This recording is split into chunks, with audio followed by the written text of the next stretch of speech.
El mensaje que me gustaría compartir esta mañana se llama ¿Qué rayos es la voluntad de Dios?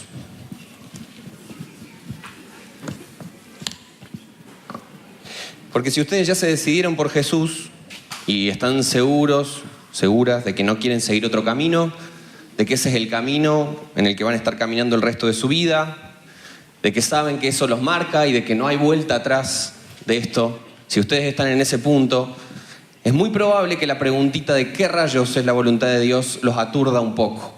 O al menos a mí durante buena parte de mi vida cristiana lo hizo. Hace ya 2 meses que venimos charlando sobre el libro Hijos de la Intimidad y venimos revisando nuestras ideas acerca de quién es Dios, quiénes somos nosotros, qué significaría más o menos que Él es Padre y que nosotros somos hijos, hijas de Dios. ¿Qué significa todo esto?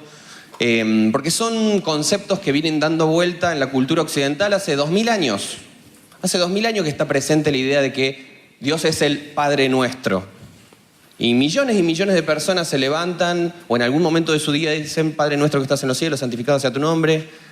Pero ¿qué significa realmente que Dios es nuestro Padre? Y hemos intentado durante todo este recorrido hacer algunos clics y hacer algunos quiebres. Porque no necesariamente nuestras ideas al respecto son un buen reflejo de la propuesta que nos hace la Biblia y la revelación de Jesús. El libro tiene 12 capítulos y hoy estamos en el capítulo número 9. Nos toca hablar de uno que se llama Perdidos en los negocios del Padre. Está inspirado en este famoso episodio de la vida de Jesús. Jesús tiene 12 años y lo llevan a la fiesta del templo en Jerusalén. Ellos no vivían ahí. Llegan con su familia, están en la celebración. La cosa es que eventualmente se vuelve la familia de Jesús para su casa y en el camino se dan cuenta de que Jesús no está. Pegan la vuelta, van al templo y se lo encuentran con que Jesús está hablando plácidamente con los maestros de la ley, con los conocedores de la tradición religiosa de Israel, y todo el mundo estaba muy asombrado. Todo el mundo estaba muy asombrado de este pibito de 12 años que la tiene clarísima, lo que tiene que estar haciendo. Sin embargo, María está primero desconcertada y segundo recaliente, porque básicamente Jesús se quedó ahí, se tendría que haber ido con ellos y le dice: che, loco, te colgaste, te estamos buscando hace un montón de tiempo, ¿qué onda vos? No podés dejarnos así en banda a tu familia. Y Jesús, en un momento muy turn down for what, le dijo: madre, en los negocios de mi padre de estar. ¿Sí? Jesús dice: tengo que estar en los negocios de mi padre. ¿Sí? Ahí se produce un juego de palabras porque técnicamente su padre era José, que estaba ahí. Pero Jesús dice: en realidad, mi padre es el Padre de los cielos y yo tengo que estar en los negocios de Él. El libro nos hace la invitación a que cada uno de nosotros podamos hacer este mismo camino que hizo Jesús. Básicamente, perdernos en los negocios del Padre. Y que cuando otra gente nos busque para decir: esto es lo que vos tendrías que estar haciendo, esta es la vida que vos tendrías que estar viviendo, cuando nuestros propios mambos mentales, cuando nuestros propios sueños o nuestras propias proyecciones nos digan: esto es lo que vos tendrías que estar haciendo, el libro nos invita a que tomemos el camino de Jesús y que nos perdamos en los negocios del Padre. ¿Sí? No nuestros propios sueños, no nuestros propios anhelos, nuestras propias proyecciones de quién tenemos que ser, tampoco escuchar las voces de los demás que nos dicen anda para acá o anda para allá, sino escuchar la voz del Padre que nos está llamando a hacer ciertas cosas. El libro nos invita a perder el interés por todo eso y a dedicarnos a la voluntad de Dios. Nos desafía a morir a todos los sueños personales que quizás hemos ido acumulando y por el contrario, quedarnos y abrazar profundamente la voluntad de Dios. Cuando leí este capítulo, me acordé de la historia de este pibe que se llama Giovanni, not yet. Bueno, ya me quemaste el chiste, perdón. Se llama Giovanni di Pietro Bernardone. Es un muchachito que vivía en un pueblito de la Toscana, en el centro norte de Italia. Y era un chico bien, digamos. Tenía muchos recursos. Su padre era un comerciante que tenía mucha plata. Y este chico, Giovanni, iba a heredar toda esa plata de su padre y el negocio y vivía de una forma bastante superficial, ¿sí? Gastaba muchísima plata, tenía una vida muy entregada a sí mismo, pero en un momento de su vida él se va a la guerra. Tiene que ir a la guerra y en ese momento lo atrapan y está en la cárcel durante un año más o menos. Cuando sale de la cárcel, después de un año, está tan mal herido que tiene que estar un año más reponiéndose de esas heridas. Y durante esos 2 años, este chico tan superficial y este chico tan entregado a sí mismo, descubre ese vacío que tenía y que en realidad lo había estado intentando llenar con un montón de cosas y se da cuenta de que ese vacío en realidad tenía forma de Dios. Y ahí se encuentra con Jesús. Un día este chico escucha una voz que le dice: reconstruye mi iglesia. Reconstruye mi iglesia. Entonces él pensó en ese momento que esa voz se refería a la iglesia de San Damián, que era la iglesia de su pueblito, que era una iglesia muy vieja, que estaba medio caída a pedazos. Entonces dice, bueno, lo que voy a hacer es reconstruir la iglesia. Y se puso en labor de albañil de la iglesia de San Damián. Terminó de reconstruirla, pero esa voz seguía diciéndole: reconstruye mi iglesia, y se fue dando cuenta de a poco de que en realidad el llamado de esa voz era reconstruir la iglesia a nivel institucional. Porque la iglesia con el tiempo se había ido corrompiendo y se había ido amoldando al mundo. Y ese fue su camino. El tema es que su papá, que se llamaba Pietro, estaba profundamente consternado por la decisión de vida, porque técnicamente este chico que tenía que cuidar la plata de la familia, desde que se había encontrado con Jesús, se había vuelto muy generoso y le daba toda su plata a los pobres. Entonces el padre, para intentar llamarle la atención, y como estaba como en un mambo místico el hijo, lo llevó ante el obispo. Lo lleva al obispo del pueblo y le dice: che, ¿qué podemos hacer? Porque este chico no me respeta y no está cuidando las cosas de mi familia. Entonces, en ese momento, ante el obispo y ante su papá, Giovanni les dijo a ambos que estaba dispuesto a renunciar a todas sus cosas. Estaba dispuesto a renunciar a su estilo de vida, estaba dispuesto a renunciar a su fortuna, a su herencia, a todo. Y para que quedara claro que estaba dispuesto a renunciar a todo, se empezó a sacar la ropa. Y se quedó en tarlipe ante los dos. Así. Y en ese momento dijo estas palabras.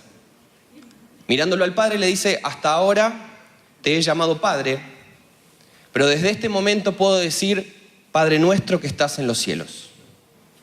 Él es toda mi riqueza, en Él deposito toda mi esperanza. Ahora sí.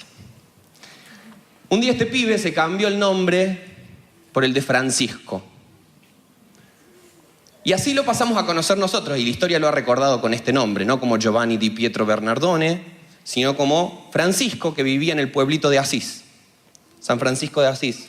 Y esta actitud poco razonable de Francisco desató una revolución en la iglesia del siglo XIII, y todavía hasta el día de hoy somos herederos de esta revolución que empezó este chico, que un día le dijo: no te voy a llamar más a vos Padre, porque solamente voy a llamar al Padre nuestro que está en el cielo, y voy a decir que Él es toda mi riqueza y todo lo que necesito. Cuando hablamos de perdernos en los negocios del Padre, de entregarnos a su voluntad, de negarnos a seguir nuestros propios caminos, de rechazar nuestros sueños o deseos, de dejar atrás las expectativas que los demás tienen sobre lo que nosotros tenemos que ser o hacer, creo que más o menos, a grandes rasgos, todos sabemos lo que significa. O si hemos estado en la iglesia la suficiente cantidad de tiempo, creo que todos más o menos sabemos qué significan esas palabras. Significa que no nos tenemos que conformar con las golosinas que nos ofrece el mundo, que parecen súper copadas, pero después te dan caries. Que no nos tenemos que conformar con los espejitos de colores que nos ofrece este mundo, que parecen súper interesantes, pero después son un embole. Creo que tenemos que animarnos a dejar todas esas cosas y elegir la voluntad de Dios. Los que hemos crecido en la iglesia seguramente recordaremos docenas, cientos quizás, de mensajes, de prédicas, de congresos de jóvenes, de conferencias de adolescentes, de, conferencias misioneras y otro tipo de eventos similares en los cuales se hacían llamados al altar y en los cuales se decían: bueno, este es el momento en el cual vas a entregar toda tu vida. ¿sí? Entregale a Dios toda tu vida, renuncia a tus propios deseos y entregáselos al Señor. Y uno decía, así confiadamente y no sé por qué en tono medio español, iré a donde tú me lleves. Donde quiera que vayas yo iré. U otros lemas así como sentidos, digamos. Iremos a las naciones si tú nos llevas. Nunca hablamos con tú nosotros, pero había que hacerlo. Todas estas invitaciones parten de la misma idea. Y la idea es que tenemos que renunciar a las expectativas, tanto propias como ajenas, para abrazar la voluntad de Dios. Este podría ser tranquilamente el mensaje de esta mañana. Tranquilamente. Y creo que es parte del mensaje de esta mañana. O sea, si todavía no llegaste a ese punto, al punto en el cual estás dispuesto a soltar todas las cosas que tenés en la mano y presentarte, así como San Francisco, delante de Dios y decir, no quiero ninguna de estas cosas. Y por el contrario, quiero llamarte Padre y quiero decirte que vos sos toda mi riqueza y que no necesito nada más. Si todavía nunca hiciste ese camino, este es un buen momento para hacerlo. ¿Sí? Este puede ser un muy buen momento para eso. Yo me animé un día y muchos días después de ese a hacer esa decisión y la verdad ha valido la pena. Cada día, cada alegría, cada tristeza, cada éxito y cada fracaso ha valido la pena haber tomado esa decisión. Creo que hasta acá estamos en el punto cero, digamos. Pero me parece que si nos ponemos a hurgar un poquito más en el tema, tengo la impresión de que hay una problemática de fondo con todo esto. Porque cuando empezamos a hablar de la voluntad de Dios y entregarnos a la voluntad de Dios, las cosas se empiezan a poner un poco raras. Y se empiezan a poner así como nubladas. Y hay una niebla que nos recorre. Voluntad de Dios. Es como una especie de término místico hablar de voluntad de Dios. Como una categoría reservada para los saiyajines de la fe, para los neo de la espiritualidad, para las capitanas Marvel de la oración. Solamente hay unos pocos iniciados en los misterios.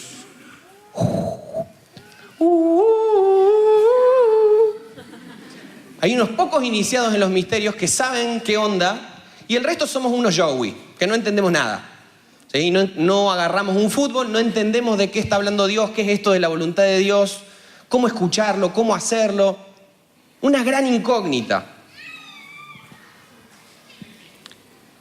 En mi vida, la cuestión esta de la voluntad de Dios o la preocupación por la voluntad de Dios, un montón de veces ha sido un alto mambo. Y un montón de veces me he comparado con estos cinturones negros de la fe y diciendo, ¿qué onda? O sea, ellos parece que les salen las cosas tan fácil y que Dios le habla tan claramente y todo el tiempo, y yo tanto me tengo que esforzar para escuchar aunque sea algo, estática aunque sea, no sé, algo. ¿Será que no me terminaron de explicar cómo funciona la cosa? No me terminaron de dar el manual. Esa capaz. Capaz que no me explicaron cómo destrabar.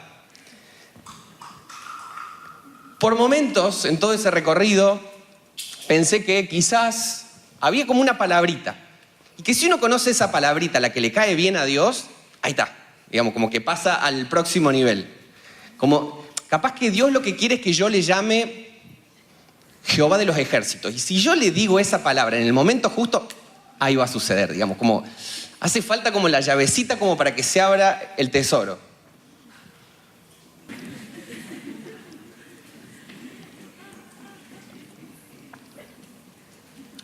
Preguntarse por la voluntad de Dios tiene que ver con el propósito de nuestra vida, ¿no? ¿Qué vamos a estudiar? ¿De qué vamos a trabajar? ¿Dónde vamos a vivir? ¿Cuál va a ser nuestro ministerio? ¿Cuál va a ser nuestro camino en la vida? ¿Tenemos que comprar o no comprar la casa? ¿Cambiamos el auto o no cambiamos el auto? Pero quizás, sí, me dicen ahí. Eso se sintió como una confirmación espiritual. Pero quizás no haya un tema donde la voluntad de Dios aplique más que en la cuestión de la pareja. Como, no sé si se acuerdan, pero Luis Palau tenía un libro que se llamaba ¿Con quién me casaré? El éxito de ventas. ¿Con quién me casaré, no? Y toda esa pregunta traía aparejada un montón de ansiedad y un montón de frustración. Porque la idea de fondo es que la voluntad de Dios tiene un timing muy preciso. Y si uno, por X razón, porque estaba distraído, porque es un moquero, se corrió, te perdiste el timing. ¿Sí? El tren de la voluntad de Dios tiene una agenda muy precisa y se cumple al minuto. Y si uno quiere estar en la voluntad de Dios, tiene que seguir al pie de la letra ese tiempo.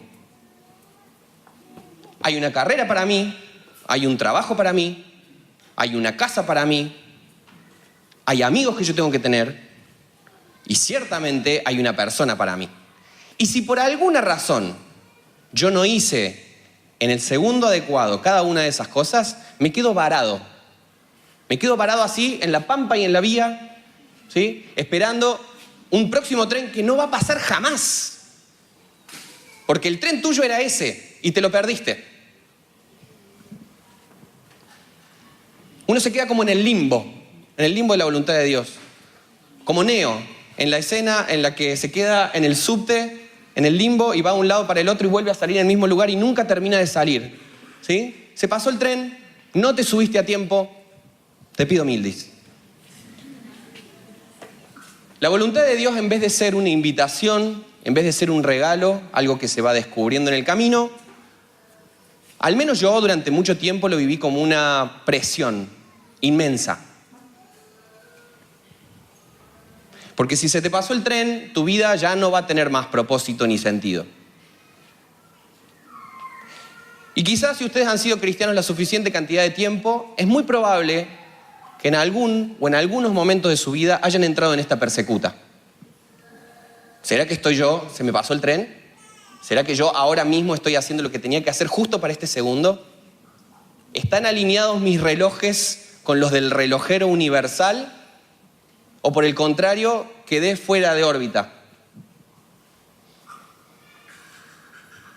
Para responder un poco estas preguntas, me gustaría que miremos a Jesús, como para responder todas las preguntas, básicamente. ¿Qué podemos aprender de la forma en la que Jesús vivía la voluntad de Dios? ¿Qué significaba para Jesús estar perdido en los negocios del Padre? ¿Tenía Jesús una agenda minuto a minuto que le iba diciendo lo que tenía que hacer en clave mesiánica?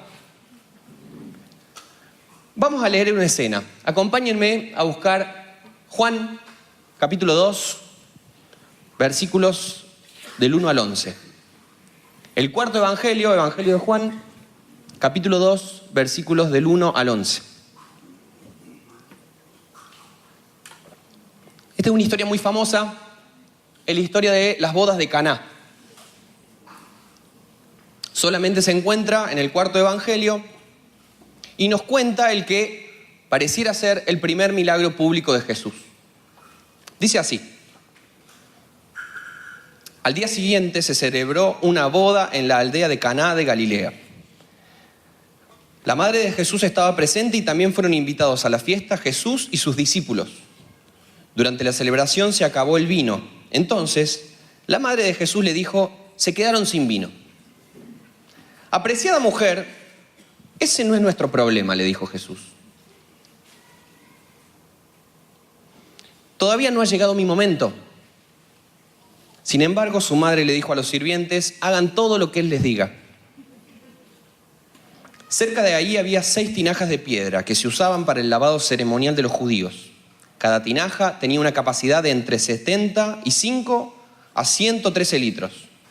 Jesús le dijo a los sirvientes: llenen las tinajas con agua. Una vez que las tinajas estuvieron llenas, les dijo: ahora saquen un poco y llévenselo al maestro de ceremonias.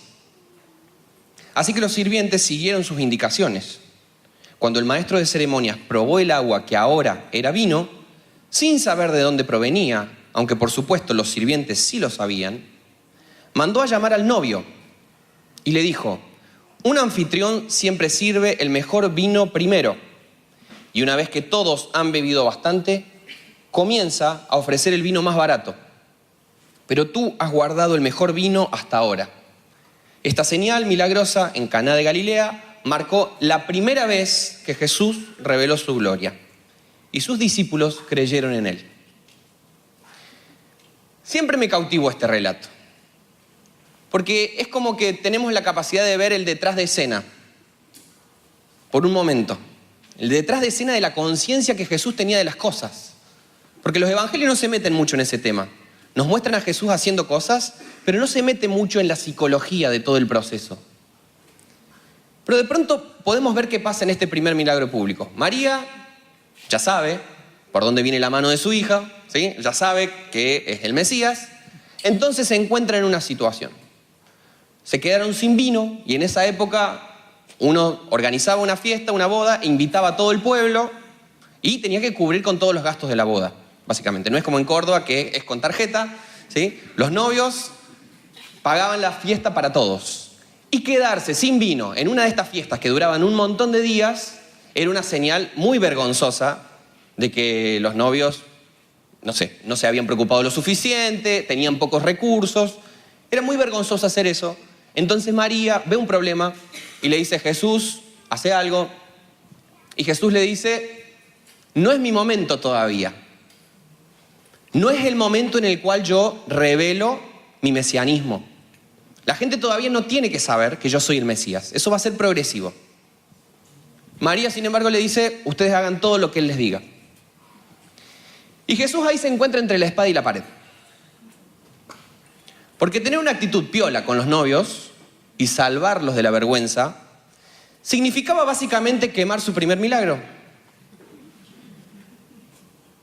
Significaba, por ejemplo, que no iba a ser una multiplicación ante una multitud. Y significaba, por ejemplo, que no iba a ir al centro de Jerusalén e iba a resucitar a alguien. Su milagro iba a ser como así, de segunda categoría, ¿no? Como iba a extender más la fiesta, mortal, digamos.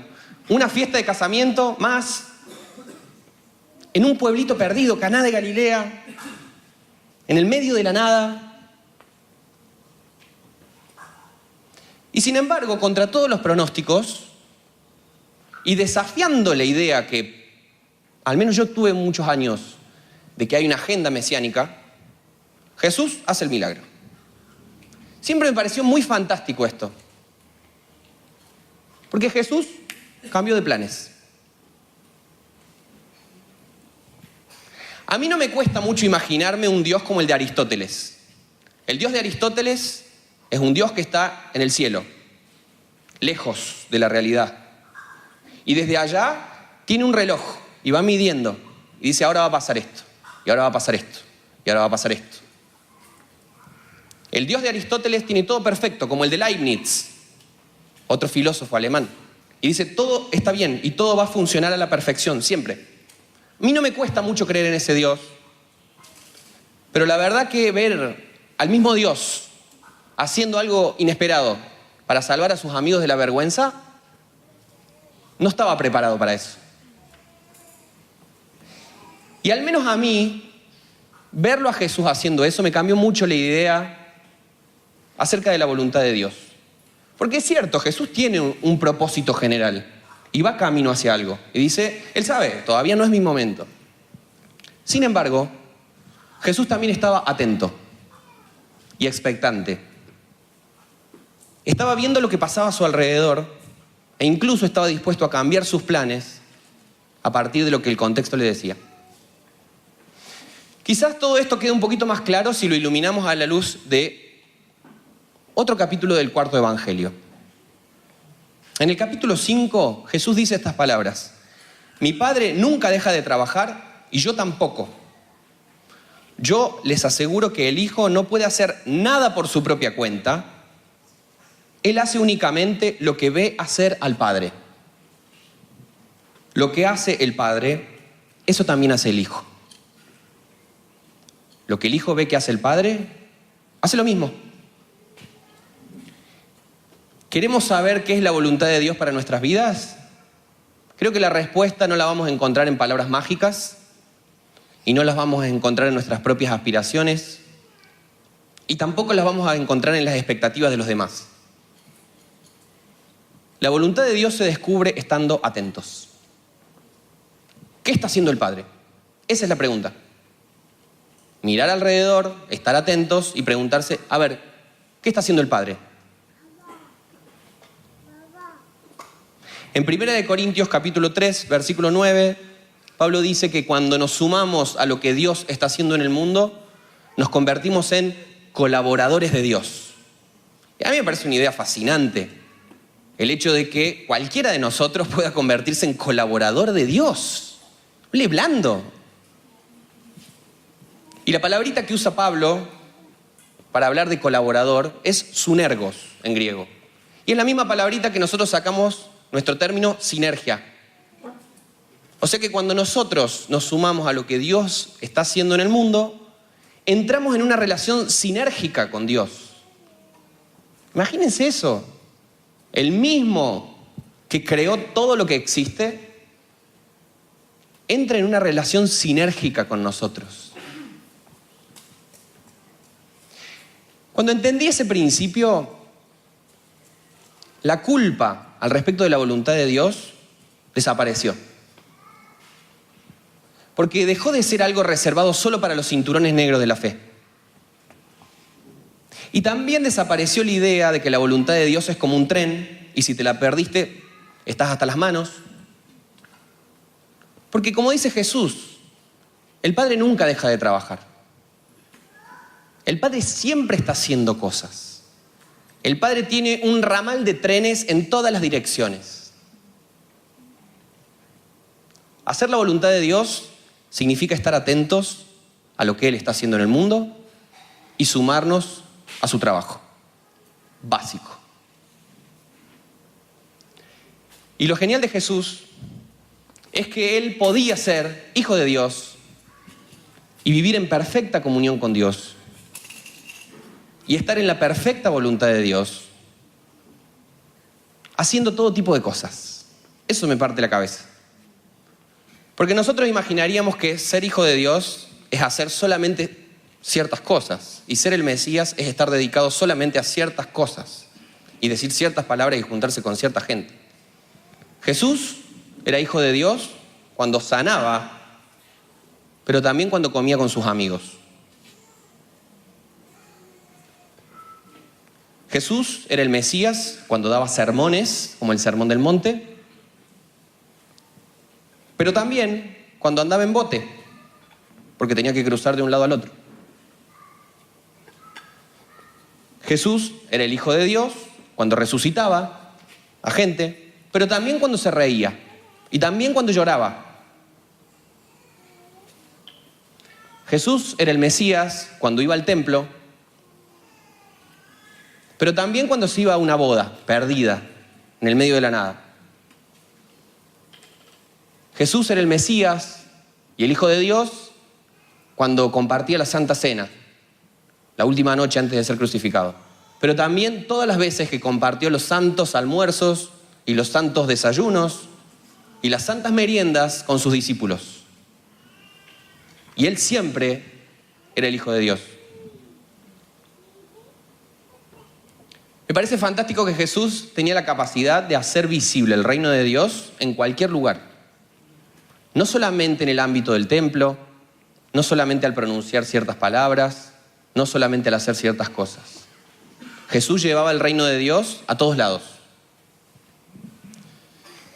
Si el Padre nos adoptó y si nos dio una nueva identidad, y si nos dio vida, y si nos hizo dignos, nos dignificó, y si nos dio esperanza, y si nos hizo libres, y si nos rescató de la depresión, o de los vicios, o simplemente de ser personas totalmente autocentradas. La pregunta que nos tenemos que hacer es ¿qué vamos a hacer con esa vida que recibimos? ¿Qué vamos a hacer nosotros con algo que recibimos y no era nuestro? Y creo que la respuesta puede ser muy sencilla. Vivir con agradecimiento.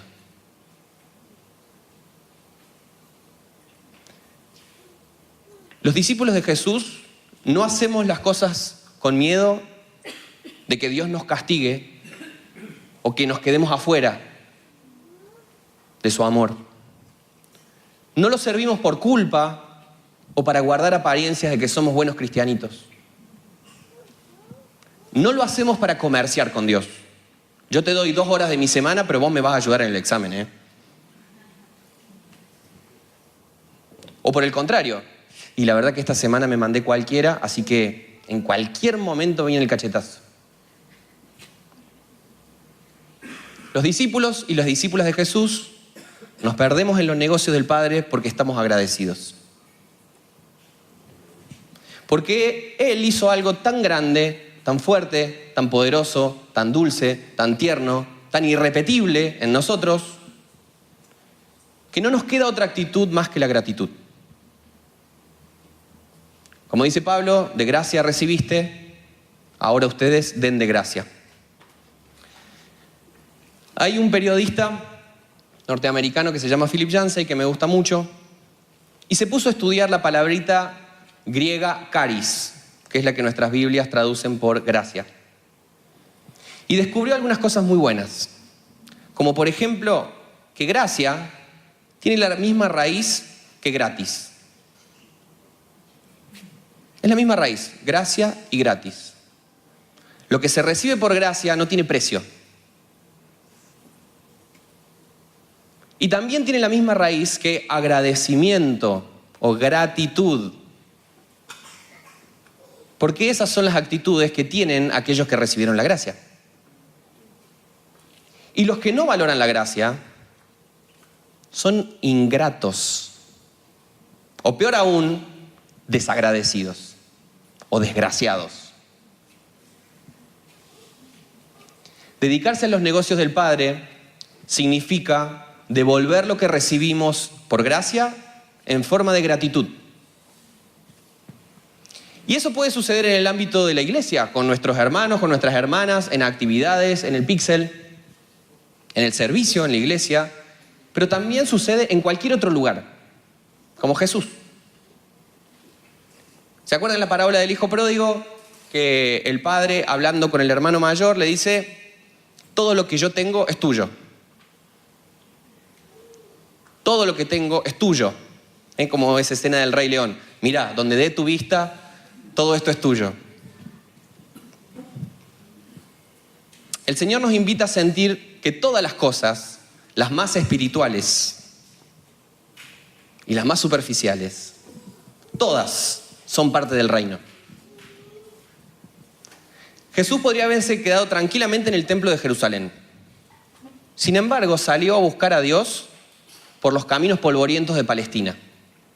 Y ese camino lo llevó por lugares insospechados para un Mesías.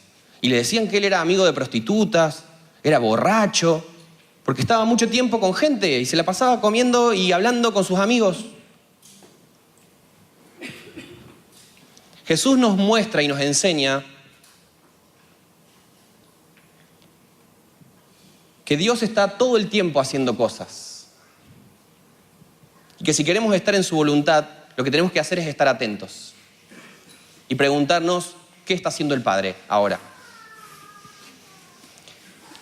Mucho tiempo la Iglesia hizo esta distinción entre el clero y los laicos.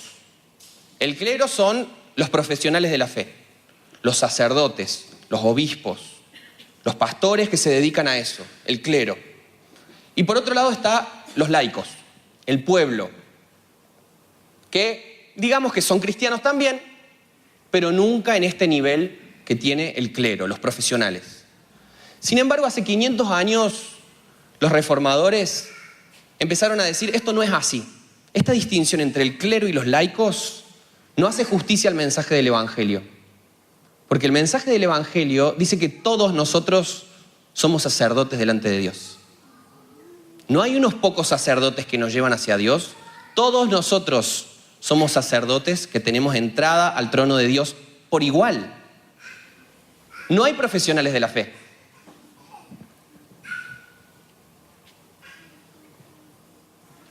A Martín Lutero le encantaba la idea de las vocaciones. De que así como Dios nos hace a todos sacerdotes delante de Él, cuando nos manda y nos envía a hacer cosas, nos envía, pero no solamente al ámbito de lo religioso, sino a toda la realidad. Y tenemos que preguntarnos entonces, ¿cuál es nuestra vocación? Porque para perdernos en los negocios del Padre, es algo que para mí puede significar, por ejemplo, escribir libros. Y para otro puede significar estar en la universidad. Y para otro puede significar estar a cargo de un píxel. Y para otro puede significar trabajar en un laboratorio. Y para otro puede significar dignificar un kiosco. Esa es la magia de que Dios es dueño de todas las cosas. De que no hay un lugar santo al cual hay que ir, sino que es ir descubriendo al santo en todos esos lugares.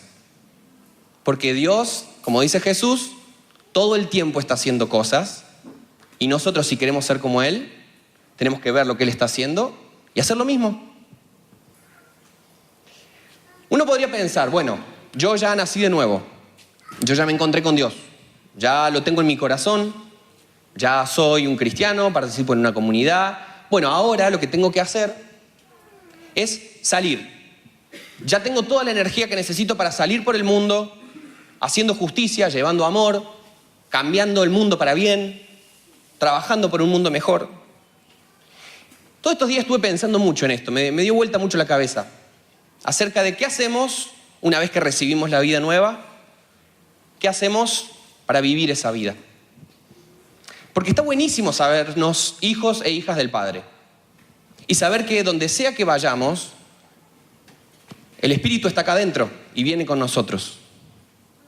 Pero me di cuenta en mi propia vida que esto podía traer una complicación, una limitación. Me imagino esta metáfora. Imaginen que Dios es agua. E imaginen que hay un desierto inmenso y que está lleno de plantas que se están muriendo. Una de las opciones sería agarrar mi cantimplora, o Caramacoke, como se llamaba en otras épocas, y a esa cantimplora llenarla de agua y la guardo en la mochila. Y como Dora la exploradora me mando por el desierto. Me mando por el desierto y voy encontrando plantas que se están marchitando y se están muriendo. Y con mi cantimplora les voy tirando y voy intentando rescatarlas. Es probable que yo rescate algunas, de hecho. Pero también es probable que en el camino me deshidrate un poco.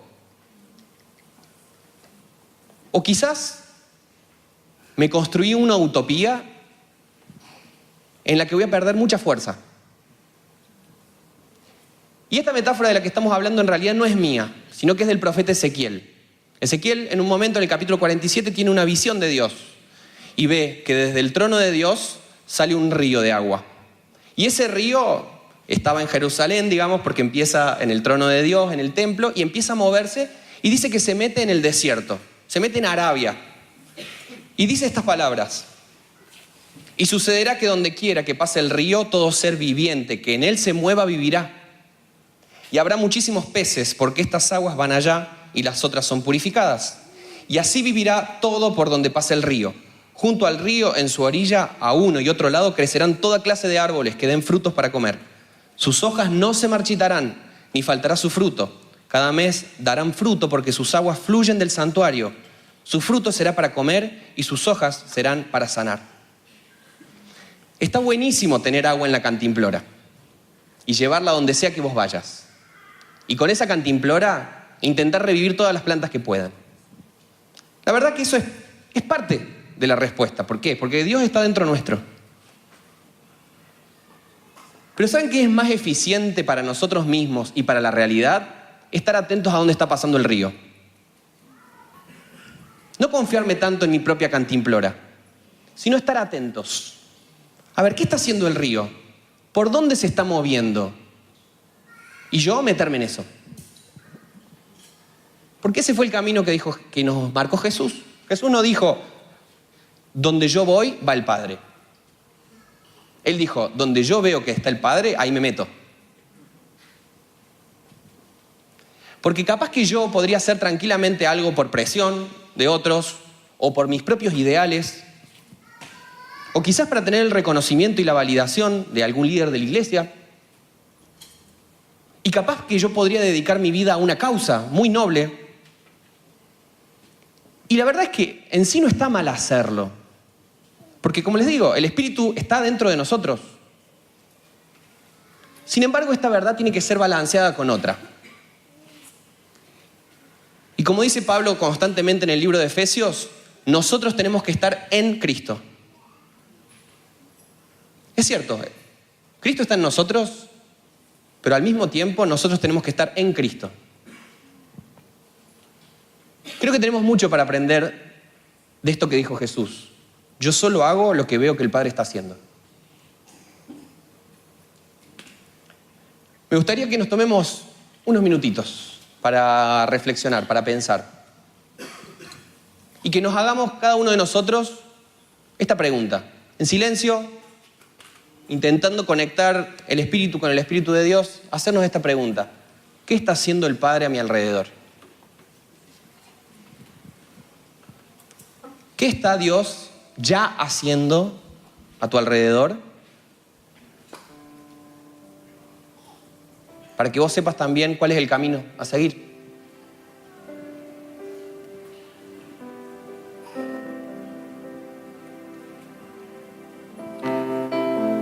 Pedirle al Señor desde todo tu corazón que te muestre, que te revele, que te saque la venda de lo que Él ya está haciendo.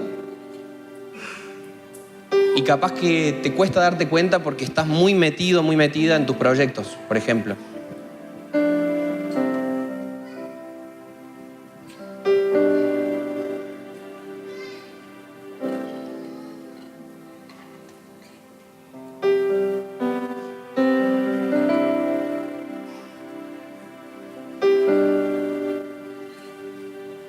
Señor, que tu Espíritu se revele. Y que tu Espíritu ilumine todas las cosas que estamos haciendo para que podamos ver qué estás haciendo vos.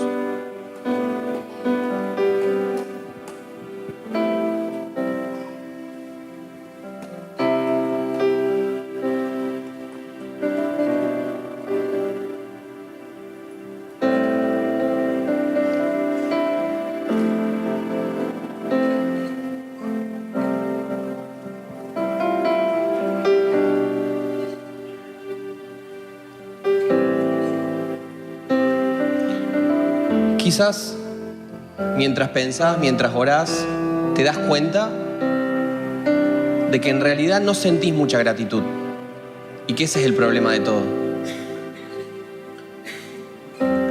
Y eso no es algo de lo cual te tengas que avergonzar. Está bueno decirlo. Sí, la verdad no me siento muy agradecido.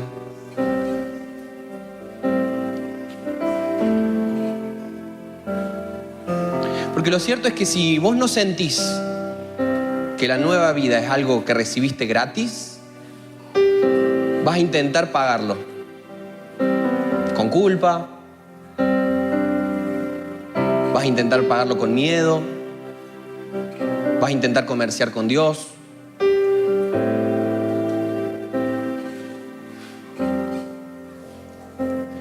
Y me gustaría animarte a que te tomes todo el tiempo que haga falta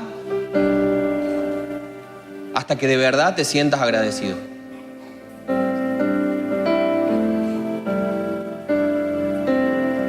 Porque si no sentís que tu nueva vida es algo que viene por gracia, nunca vas a poder dar con agradecimiento.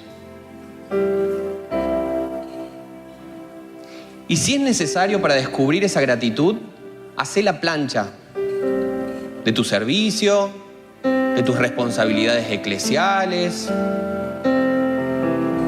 de lo que haga falta.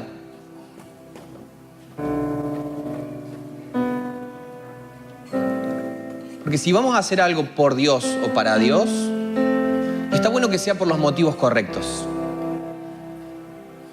No para salvarnos de un castigo, no por miedo, no por culpa. Tomate esta semana, este mes, este año, lo que haga falta para responder a la pregunta: ¿qué está haciendo el Padre? Mortal, yo también me quiero sumar a eso porque estoy agradecido. No porque lo tengo que hacer, porque es de buen cristiano hacerlo. El servicio es un acto de gratitud. Si se hace por culpa, se pierde la magia.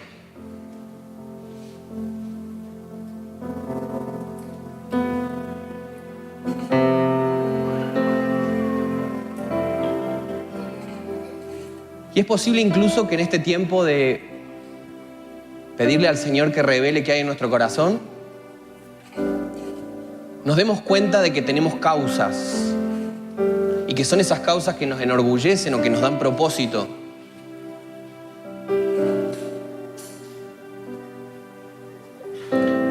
Y está bueno que te preguntes: ¿estoy haciendo esto porque lo veo a Dios acá y yo me sumo? ¿O yo me vine para acá solito y después lo traje a Dios a rastras?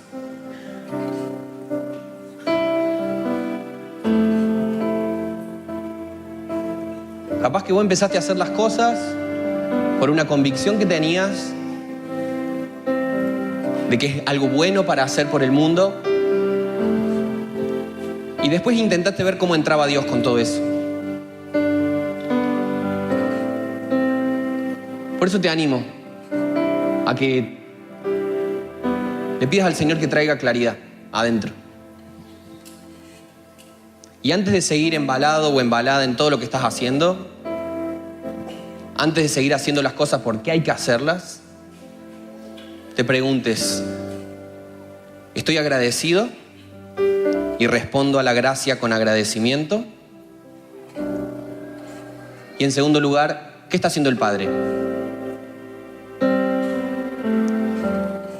¿Dónde se está moviendo Dios para que yo me pueda sumar a lo que Él hace?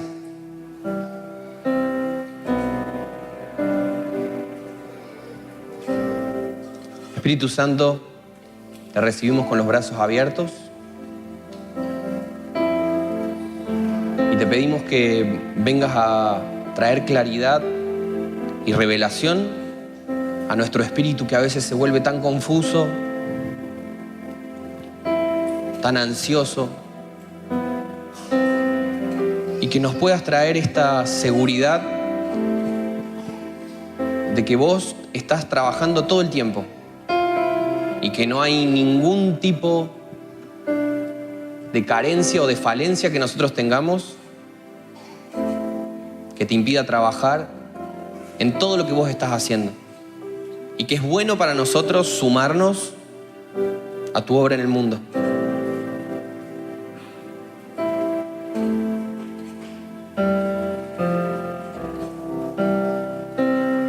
Que tu espíritu corra, Señor, entre nosotros.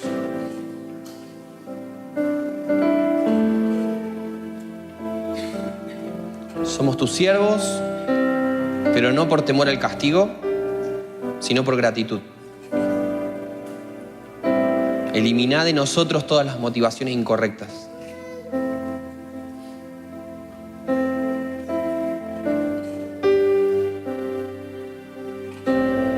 Y que cuando nuestros pensamientos se amontonen adentro nuestro, tu palabra ordene y traiga paz. Y nos recuerde por qué estamos haciendo todas las cosas.